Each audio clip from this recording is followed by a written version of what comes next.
Right, सो इसको read करते हैं और समझने की कोशिश करते हैं। राइट, पॉलीपोसिस सिंड्रोम्स, सबसे पहले है फैमिलियल एडेनोमेटस पॉलीपोसिस। राइट, इसमें होता क्या, autosomal dominant mutation of APC gene. आपको बताया था ना मैंने, एपीसी जीन होता है। राइट, एपीसी क्या, एक ट्यूमर सप्रेसर जीन है, जो कि ट्यूमर सप्रेसर जीन का मतलब ये सेल को डिवाइड होने नहीं देता। राइट, अनकंट्रोलेबली ये सेल को कहता है कि आपने जो है विद इन 24 आवर्स सिर्फ 2 में डिवाइड होना है। राइट, आपने विद इन 24 आवर 4 में 8 में डिवाइड नहीं होना है। राइट, अच्छा, और बस इतना आपने याद रखना है कि ये नॉर्मली बीटा कैटेनिन को इनहिबिट करता है। ओके, अच्छा, तो एपीसी ट्यूमर सप्रेसर जीन क्या होती है, इसमें म्यूटेशन होती है which is present on chromosome number 5q21q22। Right, this is the chromosome number. Okay, this is the chromosome number. अच्छा, इसमें क्या होती है, इसमें टू हिट हाइपोथेसिस होती है। Two hit hypothesis, do you know what is two hit hypothesis? For example ये एक सेल है। राइट, एक सेल है, उसके बाद क्या है, ये है इसका न्यूक्लियस। न्यूक्लियस के अंदर क्या है हमारे पास, क्रोमोसोम्स होते हैं। राइट, न्यूक्लियस के अंदर क्या होते हैं, क्रोमोसोम्स। राइट, अच्छा जी, तो क्या है कि ये एक क्रोमोसोम के पास क्या है, एपीसी जीन। ओके, एक क्रोमोसोम के पास है एपीसी जीन और दूसरे क्रोमोसोम के पास भी है एपीसी जीन।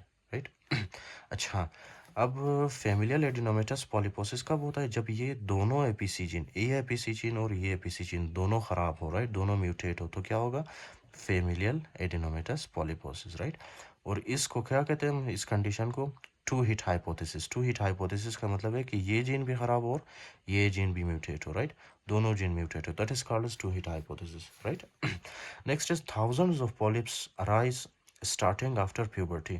आपको बताया था ना मैंने कि फॉर एग्जांपल ये है आपका लार्ज इंटेस्टाइन। राइट, इसमें after the age of 20 normally average, ठीक है, एवरेज में क्या देखोगे आप, after the age of 20 you will see more than 1000 polyps in the large intestine. Okay, right, अच्छा जी, so pan colonic, pan colonic मतलब पूरे इंटेस्टाइन को, सॉरी लार्ज इंटेस्टाइन को इन्वॉल्व कर सकता है। Right, always involves rectum. ये मोस्टली कहाँ पे होता है, रेक्टम में। इस तरह से नहीं होता, लेकिन ये मोस्टली जो होता है वो कहाँ पे होता है, इस तरह से रेक्टम में होता है। आपको पता है ना, this is ascending colon, this is ascending colon, this is transverse colon, this is descending colon, this is the rectum. Okay, तो ये मोस्टली कहाँ पे होता है, रेक्टम में। प्रोफिलैक्टिक कोलेक्टमी और else 100% progress to colorectal carcinoma.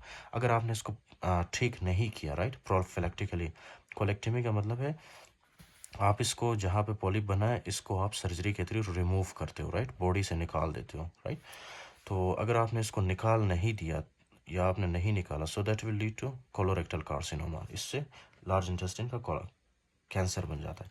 Next is Gardner syndrome. You remember Gardner syndrome, मैंने आपको बताया था, तो इसमें क्या होता है, फैमिलियल एडेनोमेटस पॉलीपोसिस प्लस इसमें जो है स्कल एबनॉर्मेलिटीज होती है, स्कल और मैंडिबल। राइट, स्कल और मैंडिबल देख रहे हो आप, ये इसमें मैंने आपको बताया था गार्डनर सिंड्रोम में एक तो लार्ज इंटेस्टाइन इन्वॉल्व, दूसरा स्कल एबनॉर्मेलिटीज आपको मिलती है। Right, skull abnormalities, I will show you the picture की किस तरह से स्कल एबनॉर्मेलिटीज होता है। राइट, उसके अलावा मैंने बताया था आपको congenital hypertrophy of retinal pigment epithelium. Do you know these are the layers, sclera, उसके बाद दूसरा लेयर है कोरोइड आपके आंखों में। राइट, तीसरा लेयर है रेटिना। तो रेटिना में आपको क्या मिलेगा, हाइपरट्रॉफी मिलेगी, ये रेटिना है। Right, inner layer of eye. Next है impacted super memory, super memory म्यूरेरी teeth. Okay, I will show you this also. इसमें क्या है कि सुपर म्यूरेरी टीथ का मतलब है कि आपके माउथ में एक्स्ट्रा टीथ बनना स्टार्ट होते हैं। राइट, एक्स्ट्रा टीथ, नॉर्मली अगर 32 है तो इसमें 33, 34 इस तरह से कुछ। ओके, लेकिन ये मोस्टली कौन जेनिटल बच्चों में होता है। Okay, fine. तो नेक्स्ट है okay, Turcotte syndrome. Turcotte syndrome में क्या है, फैमिलियल एडिनोमेटस पॉलीपोसिस, यानी इसमें जो है एक तो आपका लार्ज इंटेस्टाइन इन्वॉल्व होता है, फाइन, इसमें पॉलिप्स बनते हैं, दूसरा plus malignant CNS tumours. Right, malignant CNS tumours, ये आपका सीएनएस है, इसमें सीएनएस भी इन्वॉल्व होता है, जिसमें कौन से ट्यूमर्स होते हैं, मेडुलोब्लास्टोमा और ग्लायोमा। ओके, सो सीएनएस ट्यूमर्स, मेडुलोब्लास्टोमा, ग्लायोमा, इसको क्या कहते हैं, टर्कोट सिंड्रोम। नेक्स्ट है प्यूट जेगर सिंड्रोम। प्यूट जेगर सिंड्रोम में क्या है, तो ये autosomal dominant syndrome featuring numerous hamartomatous polyps. You remember, आपको मैंने बताया था हमाटोमेटस पॉलिप्स होते हैं। राइट, हमाटोमेटस पॉलिप्स क्या क्या होते हैं, for example this is your mucosa, submucosa, muscularis and serosa. This is the normal arrangement of the layers in your large intestine, right. लेकिन क्या है कि हमाटोमेटस पॉलिप में ये होता है ना, हमाटोमेटा किसको कहते हैं, जब ये लेयर्स गड़बड़ हो, ये म्यूकोजा थर्ड नंबर पे, सिरोसा फर्स्ट नंबर पे चला जाए, ये सब म्यूकोजा जो है इस तरह नीचे चला जाए, राइट, थर्ड नंबर पे, राइट, तो इसको क्या कहते हैं, डिसअरेंजमेंट। ओके, डिसअरेंजमेंट या डिसऑर्गेनाइज्ड लेयर्स। ओके, सो जैसे ही लेयर्स आगे पीछे या ऊपर नीचे हो जाता है, right, that that is called as the hamartoma. Okay, अगर यही for example abnormal layers हमारे लार्ज इंटेस्टाइन में बने तो हम क्या कहेंगे उसको, हमाटोमेटस पॉलिप्स कहेंगे उसको, राइट। अच्छा जी, सो hematomatous polyps throughout GI tract along with hyperpigmented macules on mouth, lips, hands and genitalia. Do you remember मैंने आपको बताया था, तो ये large intestine, small intestine, stomach को इन्वॉल्व करता है, राइट। उसके अलावा अगर आप इसमें कुछ ऐसे फीचर्स भी होते हैं जो कि माउथ को इन्वॉल्व करता है, लिप्स को, उनके ऊपर क्या बनते हैं, मैक्यूल्स, राइट, मैक्यूल्स आर लियंस। उसके अलावा हैंड्स को इन्वॉल्व करता है और जेनिटल्स को, राइट। तो यही चीज़ें यहाँ पे बताई गई, hands, genitals associated with increase risk of breast and GI cancers, यानी कि ब्रेस्ट कैंसर के चांसेस ज़्यादा होते हैं और गेस्ट्रोइंटेस्टिनल कैंसर के चांसेस ज़्यादा होते हैं, जैसे कि colorectal, stomach and small bowel plus pancreatic cancer. तो स्टमक के cancer, small intestine, large intestine, उसके अलावा ये जो मैंने ड्रॉ किया पैनक्रियास के, पैनक्रियाटिक कैंसर के होने के चांसेस ज़्यादा हो जाते हैं, प्लस ये ब्रेस्ट है। ओके, ये मैंने ब्रेस्ट ड्रॉ किए, right, very beautiful breast. Okay, तो ब्रेस्ट कैंसर के होने के चांसेस ज़्यादा हो जाते हैं। अच्छा, next is juvenile polyposis syndrome, autosomal dominant syndrome in children typically less than 5 years old. ये लेस देन 5 years में क्या होता है, जुवेनाइल पॉलीपोसिस सिंड्रोम। अच्छा, उसके अलावा इसमें लिखा है कि featuring numerous hamartomatous polyp in the colon, इसमें भी इस तरह हमाटोमेटा बनता है, कहाँ पे, hamartomatous polyp in the colon. Okay, stomach, small bowel, या तो यहाँ पे बनता है कोलोन में, या तो स्मॉल इंटेस्टाइन में, या तो फिर इस तरह से स्टमक के अंदर। ओके, ये पॉलिप्स बनते हैं associated with increase risk of colorectal carcinoma. Treat नहीं किया आपने इसको तो कोलोन का कैंसर बढ़ जाता है चांसेस, राइट, यानी कि लार्ज इंटेस्टाइन का कैंसर हो जाता है। सो the next is, I must tell you this one, okay. This is important, this is not important, okay, according to your exam point of view. So adenomatous polyp क्या है, adenomatous polyps ये है ना। अच्छा, ये मैंने आपको देख रहे हो आप, ये एमसीक्यूज है, ओके, ये एमसीक्यूज है, राइट। इस तरह से यहाँ पे जितना भी मैंने एमसीक्यूज वगैरह लिखा है ना, वो आपने वहाँ पे फोकस करना है, ओके, क्योंकि वो आपके एग्जाम में अपीयर हो सकते हैं। सो एडेनोमेटस पॉलीपोसिस क्या है, ये इंपॉर्टेंट है, ओके, ये आपने देखना है। सबसे पहले तो ये कि एक नियोप्लास्टिक है, नियोप्लास्टिक यानी इसमें कैंसर होता है विया chromosomal instability pathway with mutation in APC and cross. Okay, right, listen very carefully. This is for example a cell of your, ये एक सेल है आपका लार्ज इंटेस्टाइन का, राइट, इसको मैंने यहाँ पे बड़ा करके बनाया। ओके, ये इसका क्रोमोसोम। अच्छा, विद आफ्टर 24 hours ये कितने में डिवाइड होगा, दो में, इस तरह से डिवाइड होगा, राइट, बिल्कुल नॉर्मल। ये है न्यूक्लियस इसका और ये है इसका क्रोमोसोम, राइट, दोनों के पास न्यूक्लियस और क्रोमोसोम भी है, this is normal. Okay, after 24 hours ये डिवाइड होता है। इसको कौन करवाता है, एक तो एपीसी जीन इन्वॉल्व होता है, दूसरा क्रॉस। ओके, क्रॉस, राइट, तो ये दोनों क्या करते हैं, ये दोनों करते हैं, राइट। तो अगर ये दोनों म्यूटेट हो, जो कि नॉर्मली क्या कर रहा है, आफ्टर 24 hours एक सेल को दो में डिवाइड कर रहा है, राइट, अगर ये दोनों म्यूटेट हो तो क्या होगा, ये एक सेल जो है आफ्टर 24 hours चार में डिवाइड होगा, राइट, इस तरह से चार में डिवाइड होगा, राइट, इस तरह से चार में डिवाइड होगा ये।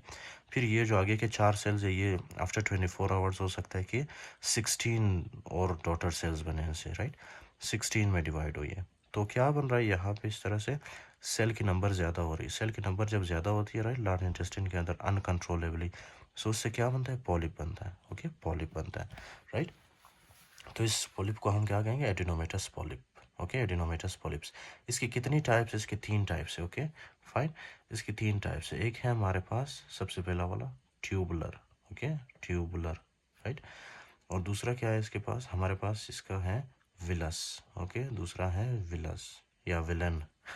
ओके, तो विलस को अपने विलन के थ्रू याद रखना है। फिर थर्ड है इसका ट्यूबलोविलस। ओके, ट्यूबुलोविलस।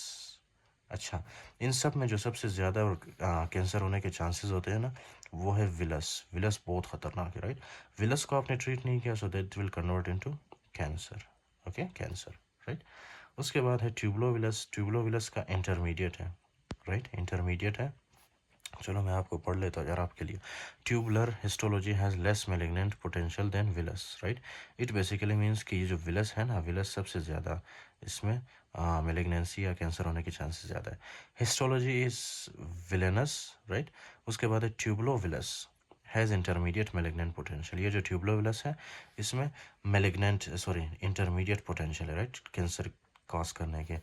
यूजुअली एसिम्टोमेटिक में present with occult bleeding, right. Usually तो ये कैंसर ये जो एडिनोमेटस पॉलिप है ये एसिम्टोमेटिक होता है, इसके कोई सिम्टम्स नहीं होते, पेन वगैरह कुछ नहीं होता, राइट. लेकिन कभी कभी ब्लीडिंग हो सकता है, राइट, अकल्ट ब्लीडिंग यानी कि फेसिस के थ्रू ब्लीडिंग हो सकता है कभी कभी. So this is the adenomatous polyposis. So next is the Lynch syndrome. Do you know what is Lynch syndrome? For example, ये एक सेल है, राइट, proximal colon है ये, राइट, ये आपका लार्ज इंटेस्टाइन, ये इसका proximal पार्ट है, राइट. अच्छा जी, तो इसमें क्या होता है कि ये फॉर एग्जांपल एक सेल है, ओके, ये एक सेल है. अब ये सेल के पास क्या होता है, बड़ा करके बनाता हूँ, this is a cell, right. एक सेल के पास होता है न्यूक्लियस, राइट. न्यूक्लियस के अंदर होता है इस तरह से क्रोमोसोम. क्रोमोसोम में क्या होता है, डीएनए, ओके, डीएनए.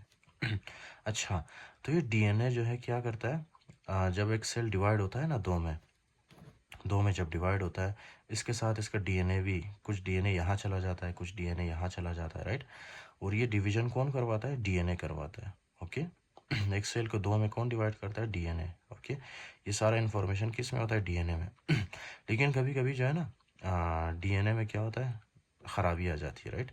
डीएनए में जो है कभी कभी क्या होती है, ख़राबी आ जाती है, और उस ख़राबी को कौन ठीक करता है, उस ख़राबी को ठीक करता है आपका MLH1, राइट. MLH1 और yes, MLH1 or MSH2. MSH2. They are the DNA repair genes. Okay, they are not DNA repair genes, right? DNA repair genes. Do you know आप जब स्कूल में होते थे, वहाँ पे स्कूल में क्या होता था, स्कूल में असेंबली होती थी, राइट. स्कूल में असेंबली होती थी. असेंबली में क्या करते थे, स्टूडेंट्स होते थे जो कि लाइन में खड़े होते थे, राइट, इस तरह से लाइन में, राइट. अच्छा जी, तो उसमें क्या होता था कि फॉर एग्जांपल ये फिफ्थ क्लास का एक स्टूडेंट है, उसको अलाउ नहीं था, उसको इजाज़त नहीं था कि वो फर्स्ट क्लास के लाइन में जाके खड़े हो, राइट. और ये निगरानी कौन करता था, आपको पता है ना, टीचर्स होते थे, राइट. स्कूल में कौन होते थे, टीचर्स, जो कि बच्चों का ख्याल रखते थे, राइट, कि वो यहाँ से यहाँ ना चला जाए, मतलब यहाँ से यहाँ फिफ्थ क्लास से फर्स्ट क्लास में ना चले जाए, या फर्स्ट क्लास से फिफ्थ क्लास में, राइट. तो इस तरह से निगरानी करते थे टीचर्स, ओके. तो इसी तरह से हमारे डीएनए के ऊपर भी इस तरह से निगरान होते हैं, राइट, टीचर्स होते हैं, जिनका नाम है MLH1 एंड MSH2, राइट. इनका काम क्या है कि इनका काम ये है कि ये डीएनए को ख़राब होने नहीं देते, राइट. अगर डीएनए में कोई ख़राबी आ जाए तो ये MLH1 और MSH2 फ़ौरन आके उसको ठीक करते हैं, राइट. अगर ये दोनों म्यूटेट हो तो क्या हमारे पास डीएनए ठीक होगा, अगर डीएनए ख़राब हो जाए तो क्या कोई होगा जो डीएनए को वापस रिपेयर करे, नहीं होगा, राइट. तो इसीलिए तो क्या होगा, इसकी वजह से फिर क्या होगा, ये जो सेल्स बनेंगे ना आगे, ये सेल्स एब नॉर्मल बनेंगे, राइट. पहले तो ये सेल्स एब नॉर्मल बनेंगे, क्यों, क्योंकि इनका डीएनए ख़राब हो चुका है, राइट. और सेकेंडरी इस कंडीशन को हम क्या कहते हैं, जब MLH1 MSH2 म्यूटेट हो, ये डीएनए रिपेयर जीन्स ख़राब हो, इसको कहते हैं हम Lynch syndrome, okay, Lynch syndrome, right, Lynch syndrome. अगर इसको आपने ठीक नहीं किया, so this will convert into colon cancer. So, also called hereditary non-polyposis, colorectal carcinoma, autosomal dominant mutation of mismatch repair gene. ये है mismatch repair gene, right? जो कि DNA को ठीक करते हैं. MLH1 and MSH2 with subsequent microsatellite instability. सिर्फ आपने ये याद रखना है कि इसमें क्या होता है, MLH1 MSH2 की म्यूटेशन होती है, राइट, जो कि नॉर्मली क्या करते हैं, रिपेयर करते हैं डीएनए को, right. 80% progress to colorectal carcinoma. अगर आपने इसको ठीक नहीं किया, so it will convert to colorectal carcinoma. Proximal colon is always involved, okay. Proximal colon आपको बताया, राइट. प्रॉक्सिमल कोलोन किसको कहते हैं, this is proximal colon, okay. ये लार्ज इंटेस्टाइन, ये इसका proximal part. Associated with endometrial, ovarian and skin cancers, right. So Mills syndrome is associated with these type of you can say cancers, okay. colon cancer बढ़ जाता है, इसके chances endometrial, ovarian या skin cancer, right. ये associations हैं इनकी.